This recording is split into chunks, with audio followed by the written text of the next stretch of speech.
Saturday the 8th of April, and it's a beautiful sunny day today. Lovely clear blue skies out of the windows I can see to my left. The sun is shining brightly. I've got the windows open in the sitting room and in my bedroom, so there's a lovely through draft, and it's just creating the right kind of temperature that I really like. So we're having a fantastically beautiful day today, and the last couple of days have been rather fine. Sadly, it's not going to last. This is April in England, so it doesn't last forever, I'm afraid. But we're really enjoying the sun at the moment, and I hope to be going out again later this afternoon, maybe to go for a walk down by the river. And that river is the River Thames, because I'm based here in Abingdon in Oxfordshire in the United Kingdom. About 7 miles due south of the city of Oxford. We're a market town. Abingdon was, until 1974, in the Royal County of Berkshire, and in fact was the county town for a period. And so we have in the town centre a county hall, which is now a museum, which was opened by Queen Victoria, and there used to be a statue of Queen Victoria in the market square facing the county hall, which is now in the gardens behind the District Council, Vale of White Horse District Council buildings in the centre of Abingdon. So, a little bit of local interest there for you. I might get some photos for the next time, just to show you a bit of our beautiful town. Abingdon historically is, I believe, the oldest town in England which has been continuously inhabited. There have been settlements here on the banks of the Thames in Abingdon and its immediate locale since the Iron Age, and actually that would be the Late Bronze Age, 7,000 years ago, 5,000 BC, maybe even the Late Stone Age. So I don't know what that was, Toby. Do you want to go and find out? So it's a very historic place. It has some really interesting old buildings in the town centre and immediately around, and it has an interesting old network of roads as well. Since I've been living here for the last 10 years. 10 years ago in February I moved into Abingdon. I like to get to know a place and its history, so I've been doing a little bit of research online and reading local history books, and it's really quite a fascinating place. It's more or less now a dormitory town for Oxford, being so close, just on the other side of the green belt to the south of Oxford.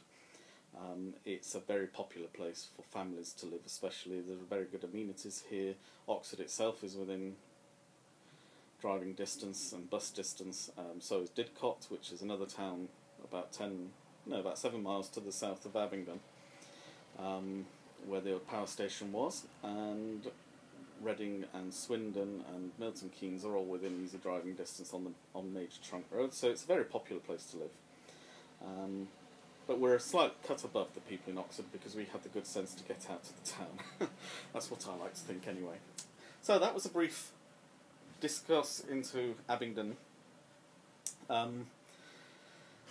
So my name is Jared, or Peter, or Boniface. I don't mind what you call me, even or you on occasions if necessary. And if you've watched my previous videos, you'll know a little bit of why I go by different names.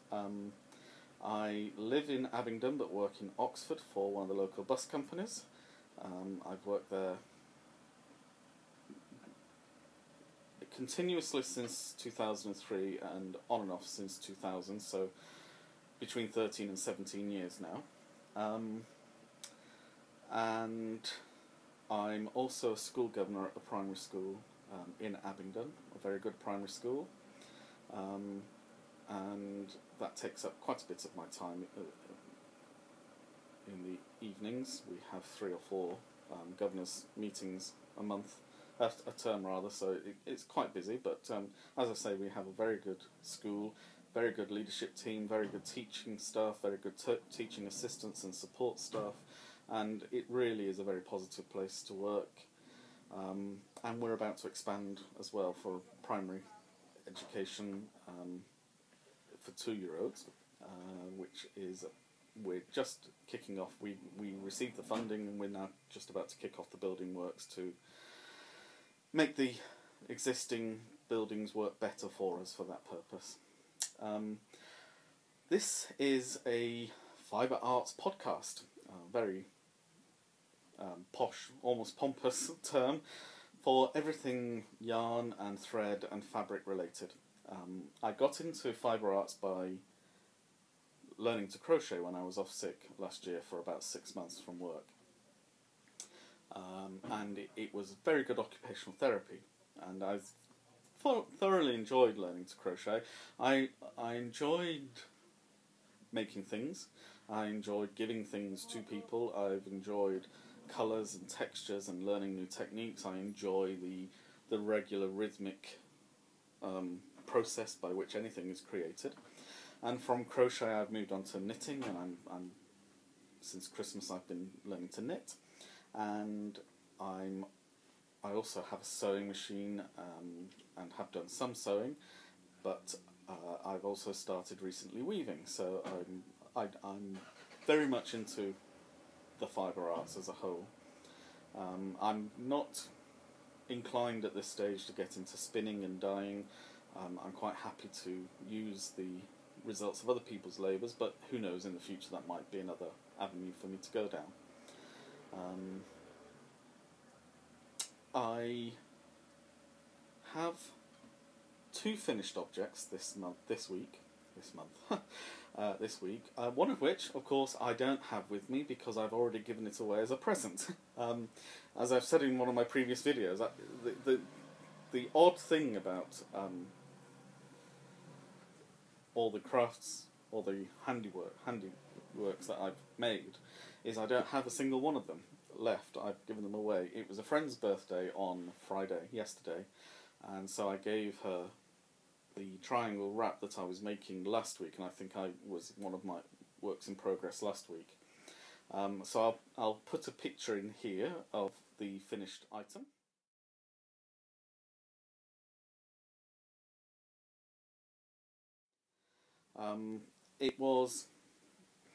It's 150 grams skein of yarn, and it's described as self-striping, but I think, as I've said before, it's more self-block. It's a self-blocking kind of yarn, so you don't get regular repeats of the same stripes. What you get is one colour, and then another colour, and then another colour, and then another colour, all the way through. Still a very striking effect, and I love the colours. Again, as anyone who's watched this podcast knows, turquoise seems to be my colour. Almost everything I pick seems to involve turquoise in some way. I had no idea I was attracted to this colour. I don't have any items of clothing at all in that colour. No, I have a shirt. I tell a lie, I have a shirt. And I have to say, I always liked that shirt. So maybe I subconsciously knew but didn't actually know that turquoise was my colour. It's a 150 gram ball of, well, cake of wool. It's a 80% acrylic, 20% wool mixture. My only concern about it was that it worked. It's fine. It's quite a small wrap. I think probably it would be easy to make a wrap that was much more useful, bigger, that would be 2 of those skeins. But overall I was quite pleased with it. It was a case of the horizontal bars within the triangle were double treble crochets, UK terminology, and then the border was treble crochets. And I kind of was playing yarn chicken right at the very end. I didn't quite have enough yarn to do the final border, but I got along the 2 triangle sides and halfway along the back. So I finished off by going from the treble crochet to a double from the treble to a half treble to a double to a slip stitch, and then tied off.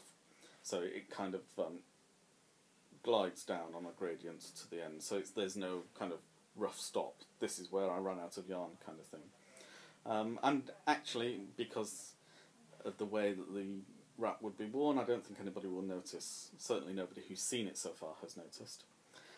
So that's one finished object. I do have my second finished object, which isn't quite finished in the sense that I've woven in all the ends, I've finished the actual, apart from the hanging, I've finished all the work, but I haven't blocked it yet. So this was something I saw on, I think it might have been a blog post. I follow a number of blogs, some of which are quite interesting. It may even have been on Tumblr, and it was for bunting using a triangular granny square. As you're possibly aware, a granny square is so called because it's quite a traditional item, and you start off. It involves what's known as a shell stitch, and the shell stitch is actually 3 treble crochets one after another, separated by at least 1 and sometimes 2 chains. Reason why sometimes 2 is the corner of the 4 corners of the square. You put 2 so that it goes across and then down, so 1 chain across and 1 chain down, so that you end up with a square shape. Whereas when you're on the sides, better explanation, you make the 4 shells with 2 chains separating each of the 4 shells in the first round. In the second round, you make a shell, 2 chains and a shell in the 2 chain corner space of the row before, but then you do 1 chain across the shell shape of the row before, and then you do your corner, which is 2 shells, a shell, 2 chains and a shell, and so on, round and round, and it gets bigger and bigger and bigger. Well, that's a square. Obviously a triangle, instead of being 4, you'd only use 3, and that's what I did. And I've actually looked subsequently in Pinterest, and it seems to be what people actually do anyway. So this is my bunting, and as you can see, I used scrap yarns that I've been keeping in my jar over here, just a little bit of ends of different projects that I've made when that's been a small amount of yarn is left over, and I just put it in there because you never know when it comes in handy, and it obviously came in handy for this. So as you can see, lots and lots and lots of colours all the way across. And this one is the cotton yarn that I made the octopus out of, for example. This lavender one is one that I made a blanket from. The pale blue is I think one of the Captain America shield I made, for example. So there's lots and lots of bits and pieces in here. So I will be hanging this up. I've decided that this wall behind me, which is, it's just a blank wall. There's nothing on it at all. There are some picture hooks, and I can see a few cobwebs. But beyond that, once I've hooved up the cobwebs and taken out a couple of picture hooks, I think this wall will become my kind of craft display wall. So this will be a very festive addition to that wall, and to kick it off. And all I did at the end was to double crochet across one side of each triangle, and then did 7 chains in between, and then double crocheted all the way across, and then chains and so on. And excuse me, Toby, get your paw off, thank you. And at the very beginning I did 7, and then I did a chain of 10 and slip stitched, so that will be the hanging hook. And as I say, I've not actually woven in that end yet, but I will do. That end and that end are now the only ends that need to be woven in. So I actually decided to weave in the ends on the triangles as I went along, so that I didn't have to do, I think there's 16, 1, 2, 3, 4, 5, 6, 7, 8, 9, 10, 11, 12, 13, 14, 15, 16. Yes, there are 16 triangles in the bunting. And if I'd had to weave in 2 ends on each of those, that would have been 32 ends at the end. And anyone who's done any kind of crafts know that weaving in even just a couple of ends is tedious. To weave in 32 in one go is just mind-blowingly boring. So that's that done. Apart from, as I say, that I'll block it by setting the iron on to hot with steam, and then just hover the iron over the top, and the steam will then enter the fibres and they'll relax and they'll become more drapey and with less tendency to pucker and bend in odd ways. It's very important not to touch the item with the iron, because most of those are acrylic yarns or contain acrylic, and they will of course melt under a hot iron. There goes Toby. Just seen a bird. Oh no, it's just seen a moth come in. Julia would be happy. So that's my 2 finished objects. I do have a couple of works in progress that I've started since last week, as well as the ones that are already ongoing. I know it seems that I start an awful lot of projects and finish very few of them, and there is a degree of truth in that. I always finish the projects though.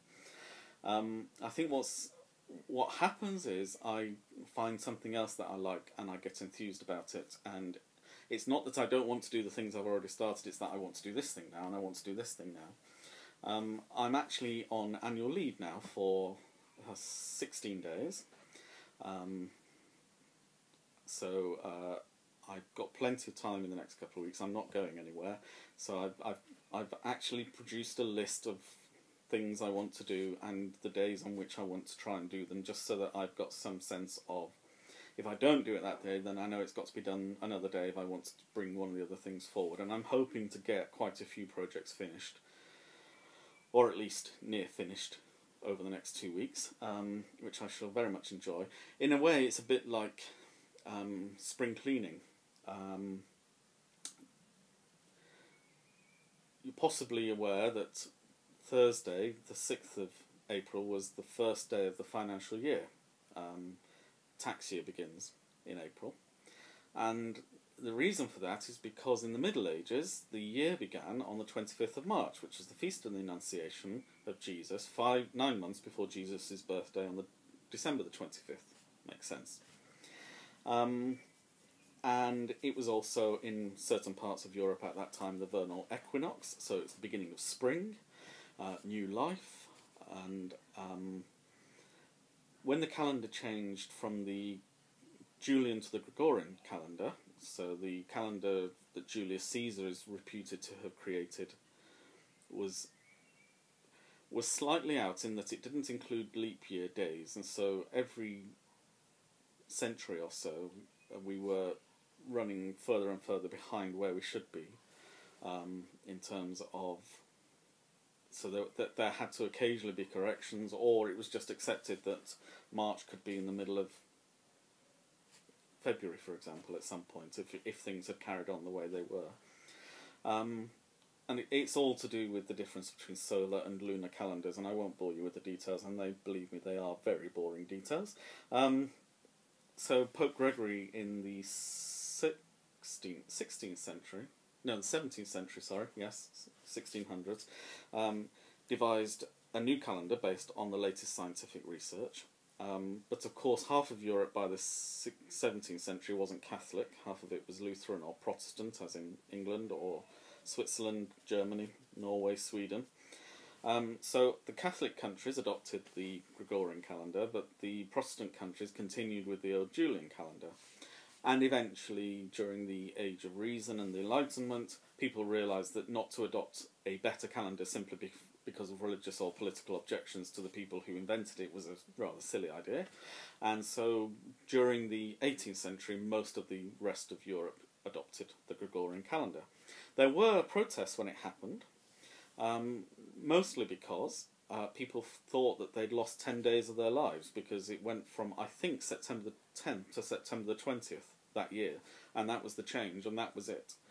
And people thought that the government had stolen 10 days of their life, because they didn't really understand how calendars work. But after the French Revolution, gradually it was decided that the first day of the year should be the first day of the first calendar month of the year, which is January. And so New Year's Day moved from April the 5th, which had been March the 25th, it moved to the 1st of January. Anyway, potted history that is of no consequence there, except to say that we still have the tradition of spring cleaning when new life starts, and we give eggs at Easter, which is all about new life and fertility. And so in some ways, spring is a good time to make your New Year's resolution, because this is the beginning of the year in an agrarian sense. And so my spring cleaning, see, there was a point to that tangent. My spring cleaning approach is that I will get as much work completed before I start new projects during this next couple of weeks. So there we are. I may go off at tangents sometimes, but they always make sense. They're always there for a reason. So I've got a couple of works in progress, as I say, that I've started. I'll talk about this one first, because this actually comes from an acquisition as well. Today I received my copy of Knitting and Crochet through the post, which I subscribed to this, and they have on the front cover you get a kit, and this kit allows me to make this adorable hippo. And so I've done his head so far. So that will be his head, and I've got to work on his body next, but it'll be a lovely... It's an acrylic yarn, and it feels quite plasticky when you're working with it, but that's fine, it's for an amigurumi. It's called Forget-Me-Not, but it's a lot paler than that. You're not getting... That's probably better if I do that. That's actually the more accurate colour. It's not as turquoise as it looks when I take the shade away from the bright sunshine. But I quite like the look of it. I'm not quite sure I'd call it Forget-Me-Not blue, though. It's more... It's more a cornflower. Anyway, that's splitting hairs. That's what it's called, and that's what it's called. My second work in progress, I haven't done much more on since I started it, but this is kind of where that whip was bringing in an acquisition. This whip is bringing in a recommendation. I subscribe to a YouTube channel called Alison's Craft Channel, I think it's called. Alison is a fantastic person. She is, I think, from the accent, from Glasgow. And to do an awful imitation of her accent, her channel is absolutely brilliant. I love listening to her just because she has such a fantastic voice and fantastic accent, but she is also incredibly talented. And not just talented, she is a sensible, ordinary woman, and so she understands that you don't want to necessarily be spending hundreds and hundreds of pounds. So she has very significant money-saving tips on how you can still do crafts at a budget. Oh, sorry, if you're on a budget. And I find her, I just think she's wonderful. So she does other crafts that I'm not particularly interested in, like book folding, but she is just so talented.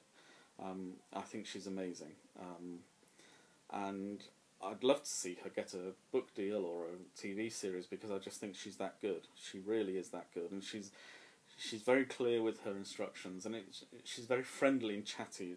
It's quite an enjoyable experience listening to her. So she designed, or rather she had one of these looms, same set as mine I think, a knitting loom, and she has made a mermaid cozy. So it's a tube with a fishtail at the end for putting a young baby or a toddler in.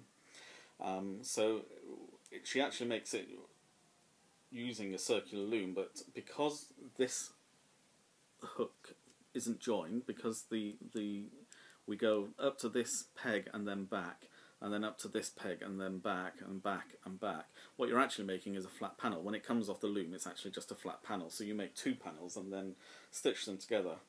And there's a place for elastic to go in to make it a snug fit, and a few other tips on making it look more like a mermaid's tail than just a piece of fabric.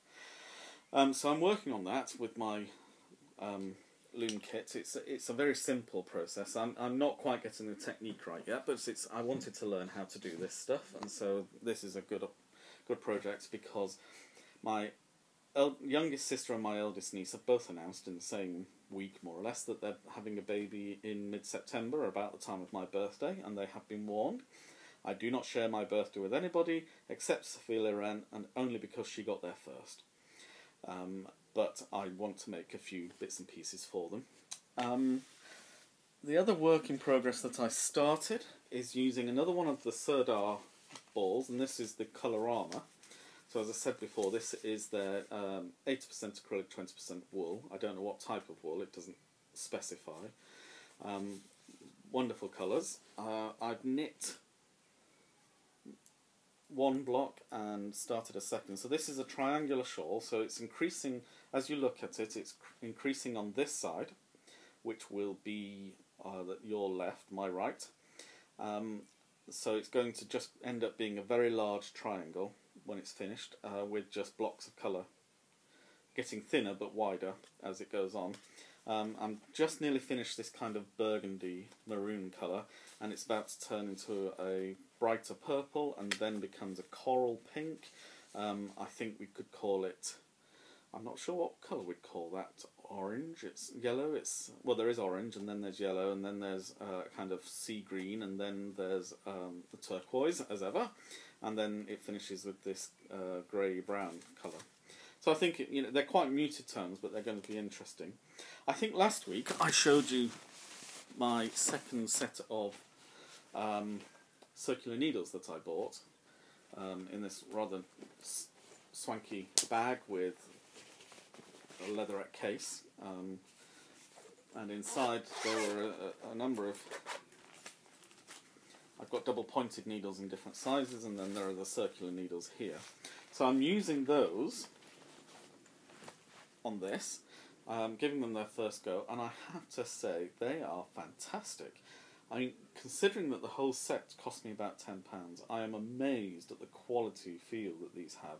There's absolutely no join whatsoever that you can feel between the cable and the needle.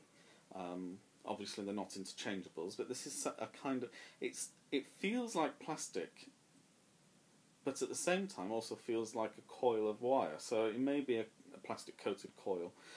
They're incredibly lightweight, but very, very strong, and I found that my tension has significantly improved using these. I started this off using straight needles, and they were fine, because when you're only doing 6 stitches, because there's a short tab at the bottom which is only 6 stitches across, and you go up in garter stitch for a little while, 3 or 4 inches I think it was. I just found it easier to do that kind of small amount of knitting on straight needles, but at the moment I moved from the straight needles to the circular needles, my tension and gauge significantly improved, and I'm really happy with the way that's going. I mean, it's a very vanilla knit. It is literally garter stitch the whole length, so all that happens is there are 4 sets of a 6-row repeat. On the first row of those 4, you make 1 stitch between the penultimate and the last stitch. So you lift up a loop, put it onto the needle, and then knit in through the back loop to create the extra stitch. So that's where it widens, and then you do 5 further rows, just a straight knit. But on the 5th and 6th repeats, you do 7 rows of straight knit after making 1, so that you've got an equal expansion for the first 4 in the group of 6, and then a larger expansion in the last 2. But it is, I wouldn't say mindless, but it is very straightforward, and you can sit there knitting away, just talking or on the bus or whatever, and it doesn't require much attention, but it's quite a nice. I quite like the wool, and actually I'm feeling better about the wool. It may just have been the previous cake I had that made my fingers feel dry, because this wool doesn't have that feeling. Although with knitting, it goes through my fingers much less than it does with crochet. So those are my 2 works in progress. So I think now we need to move on to acquisitions. And Wendy, you are an enabler. But of the best kind. I joke about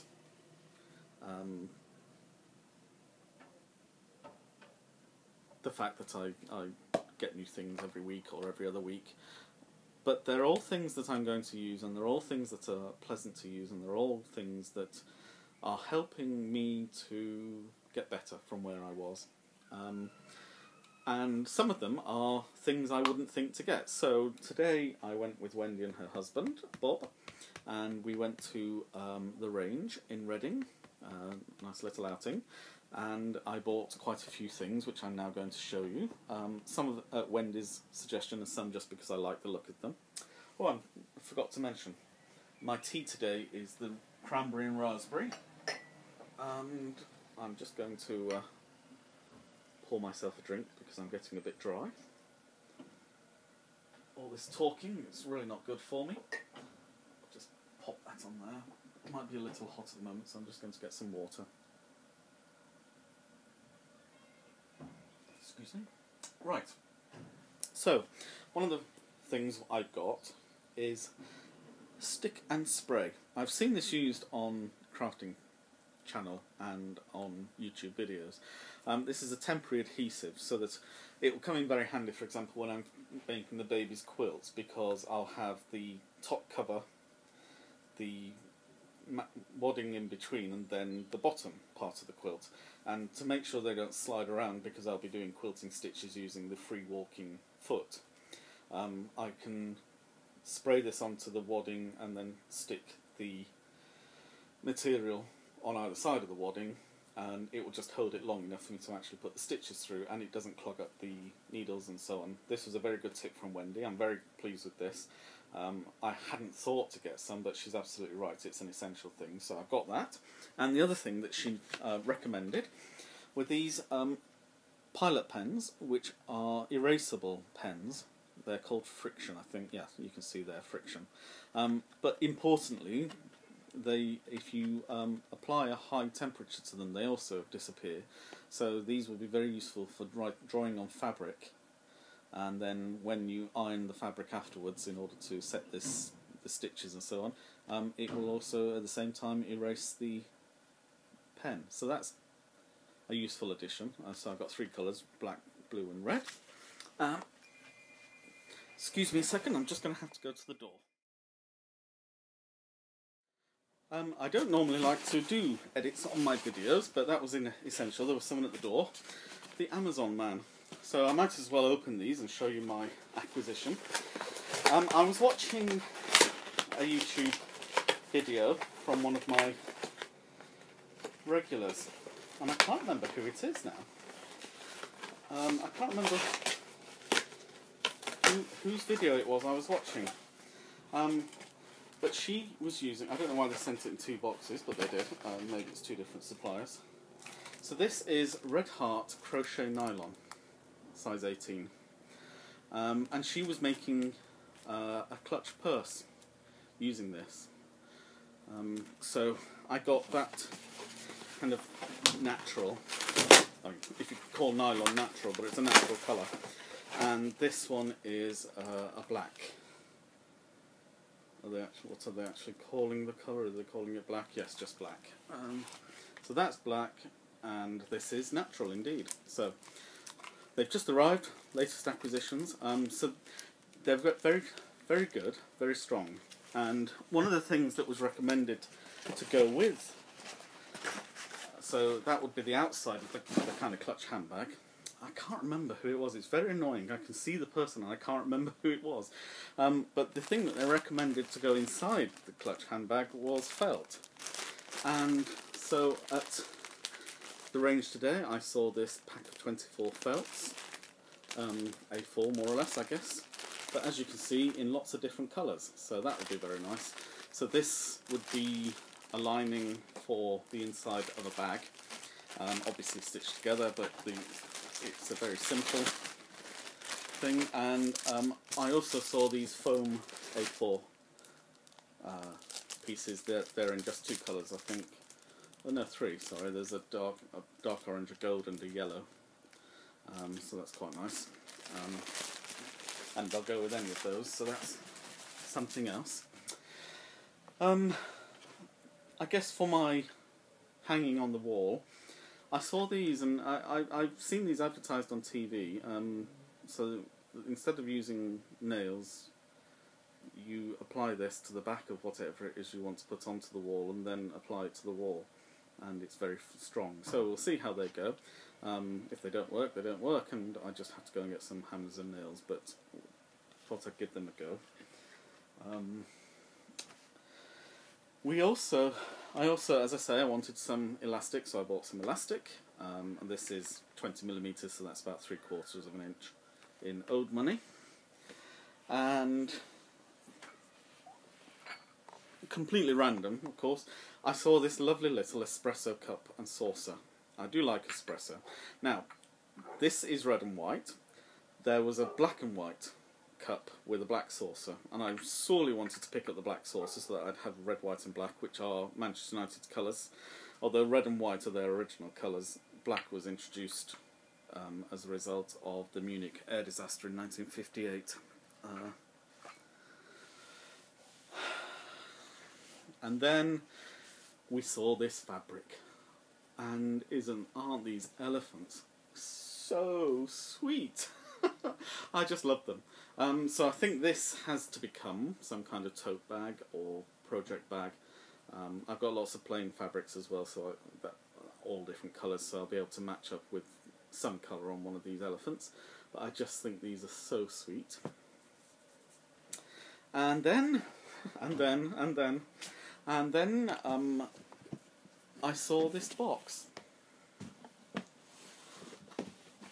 which is a 22-litre box, I think, or 20-litre box, but it's got these fantastic owls on them, and I just love it. I mean, I just love the colours, but I love the characters of the different owls. I just love the facial expressions, the fact that they're not all doing the same thing.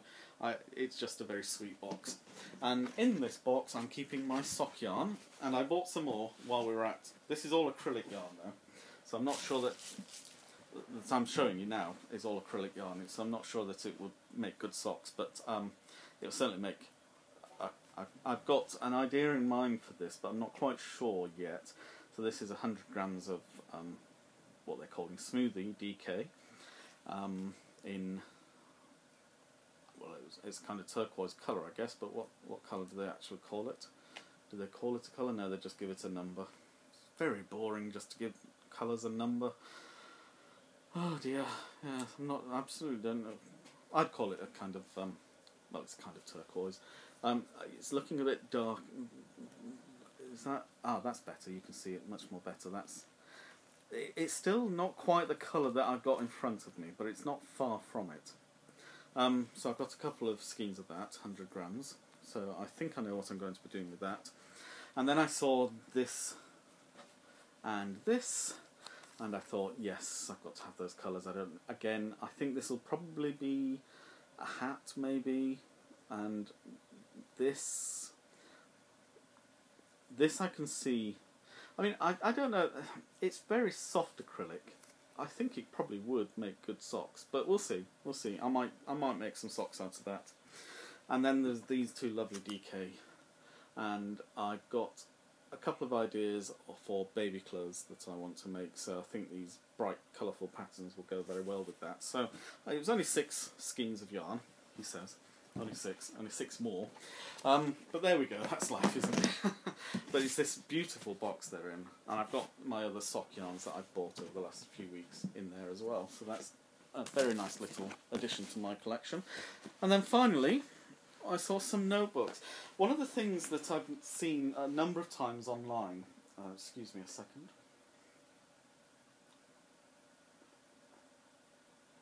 Oh, it is lovely, that. Very refreshing. One of the things I've seen a number of times online is project books, where Wendy, when I was discussing it with her, mentioned mood boards, and it's a bit like Pinterest, where you have colours or textures or shapes that mean something, and you might. But this is actually about. So those are things that you might want to consider making at some point. Or things that you think would work well together, so you don't forget that these things might work well together, so that when you're making a project you think, oh yes, that will go with that, and that will go with that, and that will make that kind of effect.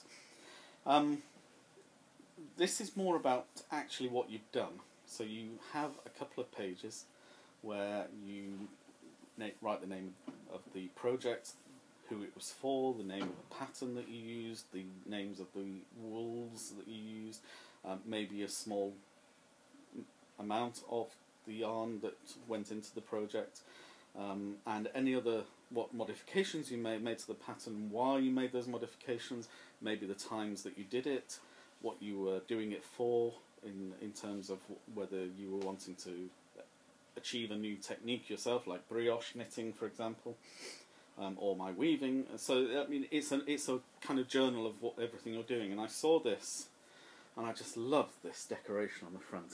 This wonderful, wonderful dragonfly. And I thought, yes, I have to have that. And then I saw this rinky-dinky little notepad with a magnetic catch there, and the notepad's actually inside, and it's lovely water marked paper in there, so that's the same design there. And then I saw this with notes and lists on, and it has the advantage, of course, that this will stand up like that. If I have a list of things I want to make sure I'm doing or thinking about. So I saw those three, and I got those three as a set, even though they're all separate. And then, just as I was about to leave the notebook section, I saw this rather sweet little notebook. I mean, there's nothing special inside, it's just ruled pages inside, as you'd expect. But then there's this lovely owl marker as well. So that comes off, and you can put it into the page that you're working on, and then you just keep it like that. So I saw that, and it took nearly 10 minutes for them to actually find the price of this item, because apparently I picked up the shop display version, and I needed to pick one up that was in the plastic bag, and it took them a long time to find the one in the plastic bag in order to find the price, but we got there in the end. So that's my acquisitions today. I have two other acquisitions that I got during the week, and these were recommendations from Tracy of the Grocery Girls and Off Our Needles podcasts, knitting socks and the Sock Knitter's Handbook. I know I talked about these last week to some extent, but I've actually been reading them this week, and they're really very enlightening and very interesting and very easy to read and very easy to follow. So I can thoroughly recommend these in terms of their readability anyway. So we're fast moving towards the end of the podcast. This is where I normally talk about recommendations. I discovered by accident that Designated Survivor has restarted on Netflix, so I've caught up with the 3 or 4 episodes that I've missed, and now they're back to a weekly schedule. So I was a little... Excuse me, I'll just take a drink. I was a little disappointed, to some extent. It may come together at the end, but one or two of the things that have happened in the last couple of episodes seemed a little... Hello, Bunty. Seemed a little bit... excuse me, prima donna. Seemed a little bit unnecessary, slightly out of keeping. I'm not sure what the motivations of the characters were. The Vice President is sworn in, and there's an attempt on the President's life, and at the swearing-in ceremony, but the marksman misses at the last moment because he's distracted by being shot at by some other CIA agent, FBI agent, sorry. And then the Vice President is shot by his wife, who then shoots herself because she's afraid or concerned that the conspiracy that they're involved in will be found out. And I'm not quite sure.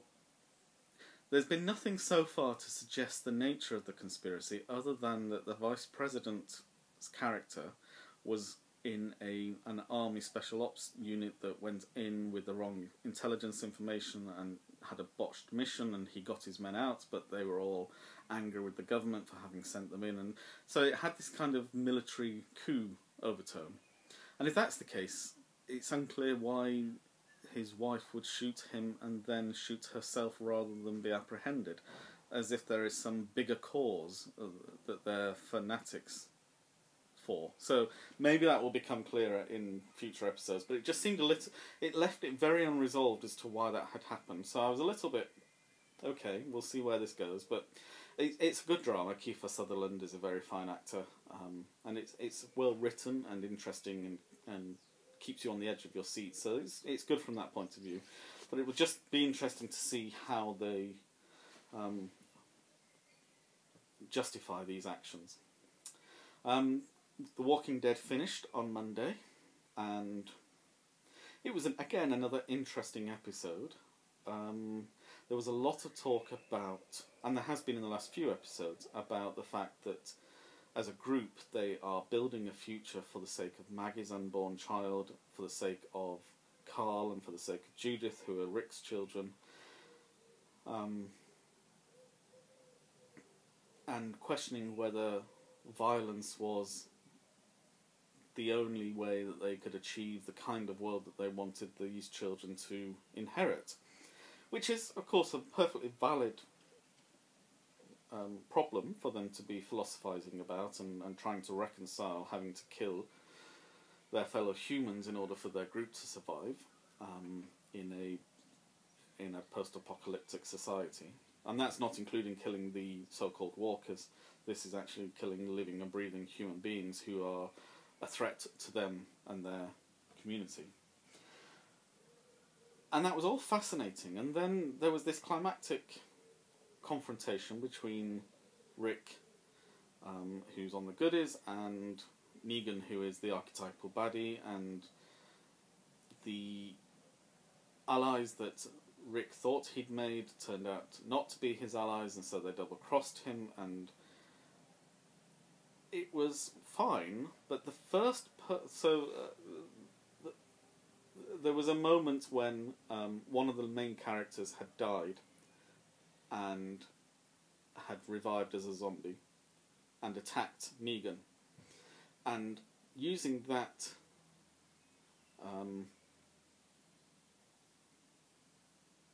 distraction, the Alexandrians, Rick's community, fought back, and there was a standoff which ultimately led to Negan leaving, but raising his men to be his army and lots of other things, which I'm not going to go into. But what was really fascinating was that the first person to open fire after the distraction was Carl.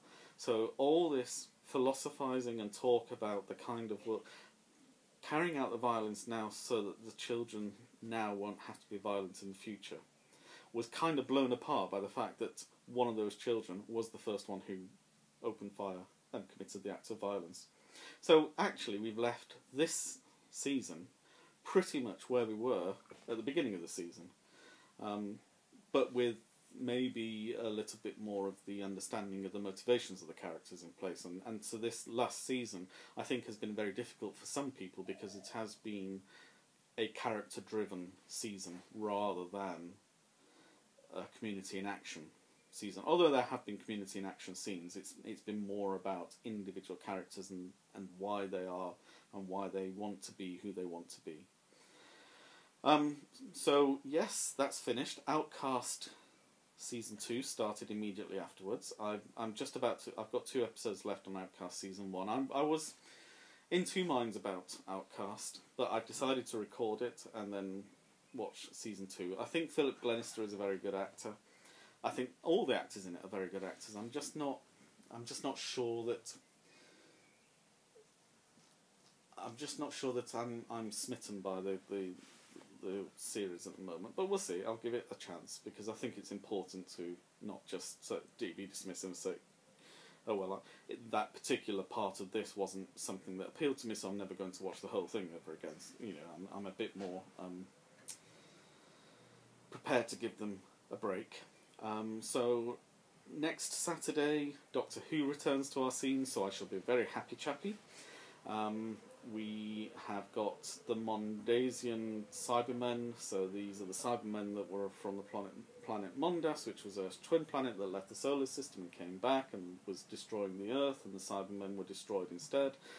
And then the subsequent Cybermen were actually not those original Cybermen, so they look very different, but these are the original Cybermen. so that's going to be fascinating. And the Movellans are going to return from against whom the Daleks were fighting the Movellan-Dalek War in the late 1970s under Tom Baker, and which they'd lost in the early 1980s under Peter Davison. So I don't know whether this is going to be from within that war, or whether this is going to be a renewal of hostilities by the Daleks against the Movellans, but they're very much characters which will work standalone without knowing all the past, but will also work for Doctor Who fans who remember. And sadly, I do remember the late 1970s and early 1980s TV, so that should be very interesting. Oh, there was one other acquisition I forgot to mention. Wendy's probably shouting at the screen. I got two lovely cushions. So I bought the cat fabric, the panelled fabric, last week, and Wendy suggested that might make good cushion covers. I'm also wanting to weave some fabric which would make good cushion covers, so I'm not sure yet which of those, but they were very inexpensive. I think £2.69, I think, for each one rather, and they're 18 by 18 inch squares. That's the other acquisition I forgot to mention. They were just sitting over there and I just realised I hadn't mentioned them. Well, I think that's probably enough wittering from me. I will look forward to my next couple of weeks, working hard, but enjoyably working on my various different crafts. I've got sewing and weaving and knitting and crocheting projects to complete, so I will be doing a little of everything, and hopefully getting some proper rest and relaxation at the same time. So until next time, don't forget to subscribe to this video subscribe to the channel rather, if you want to know when the next video is going to be uploaded. Please like this video if you've enjoyed watching it, and I look forward to speaking to you again soon. Bye.